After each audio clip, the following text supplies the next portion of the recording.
Hari ni kita nak buat santai-santai lah. Sebabnya pakcik dapati algoritma TikTok ni kan, bila dia outforming, mana dia dah pecah pada satu sampel, dia nak pergi ke sampel seterusnya. Dia dah outforming. Ni video pakcik lah. Lepas tu dia baru nak meningkat tu kan, pakcik pun datang dengan video baru. Pakcik kan buat kemampuan pakcik kan, video ni sehari satu tau. Sebab pakcik kojo hakiki pakcik lah, membosan anak-anak. Bini ramai. Jadi bila di TikTok ni acik cerita di TikTok, bila dia outforming, acik pun muncul dengan video baru. Terus yang outforming tu dia drop.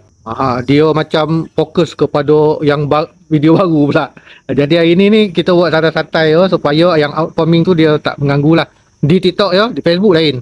Ni kalau nak belajar lepas PRN nanti acik ajar lah ikut pengalaman acik. Tak ada kat mana-mana universiti. Okey, cuma acik nak jawab beberapa soalan lah dekat postingnya ni yang acik suruh rakyat Johor lari bogel tu.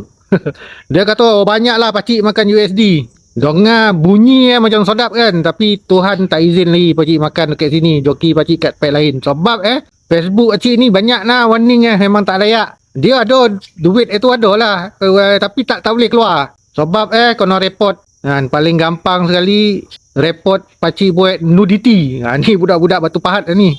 Ayo betul lah. Okey, lepas tu dia nak tanya, acik nak tanya sikit boleh ke? Acik ada bayar ko ads kat Facebook, Insta tak ada? Acik tak ada bayar-bayar ads setakat ni Facebook yang acik tak ada bayar-bayar ads. Nanti lepas ni acik akan bayar ads lah. Sebab acik ni pembuat video juga, korporat kan, video perniagaan kan. Tapi lepas ni lah, kalau sekarang ni bayar ads pasal acik menginfakkan masa yang Tuhan bagi ni kepada apa yang pakcik sedar lah, apa yang cik buat ni. Pasal orang lain tak dapat. Pakcik ni orang yang merdeka. Nanti acik cerita lah macam mana amalan nak dapatkan merdeka tu. Tak adalah anda mana, tapi adalah amalan itu. Pakcik ni merdeka lah, pakcik tak pergi pansyikat. Tapi bukan nak menghina orang pergi pansyikat. Tak ada orang pergi pansyikat tu, tak adalah orang macam acik. Kita ni saling melengkapi.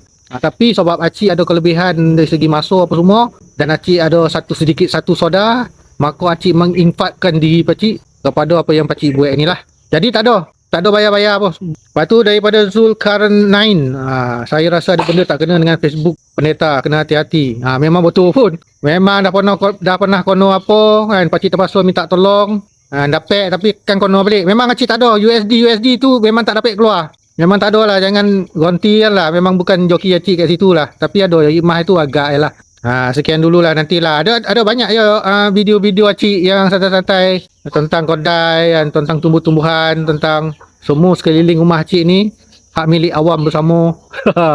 Tapi sebab negeri acik ni dia berdepan dengan keadaan yang genting sekarang ni. Jadi pakcik tumpu kan kat sini lah. Kalau yang melakon nanti tu acik tak apik lah sangat lah. Sebab melakon ni dia dah tentu kita insya-Allahnya kita tahulah siapa yang akan memerintah tu. Itu step pertama. Macam Cik Kobar kan. Pas perintah, BN perintah tak selesai lagi masalah tu. Tapi ni step pertama. Mana ada kumpulan pendosak macam pakcik ni boleh membuat gerakan yang dibenarkan oleh perlembagaan yang tidak diganggu sangat oleh KDN ni.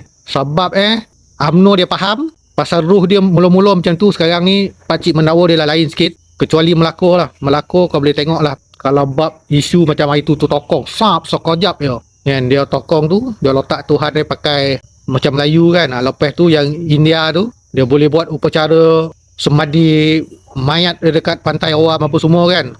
Sekejap dia tak payah nak cerita perkauman apa, dia guna kuasa dia pas dia tak boleh lagi buat macam ni. Sebab pengalaman memerintah dia adalah pengalaman memerintah di Pantai Timur, di mana bukan Islam dia adalah zimmi, asimilasi. Dia bukan integrated, dia bukan harbi. Dia slow. Kita pantai barat ni dia macam Sanusi tu, ataupun macam orang-orang Melaka, ataupun macam Raja Bunian Selatan. Dia bongi. Dia memang bongi dalam mempertahankan hak. Sebab keliling kita ni harbi. Sekarang ni kat Perak pula kan. Tapi pelan-pelan lah.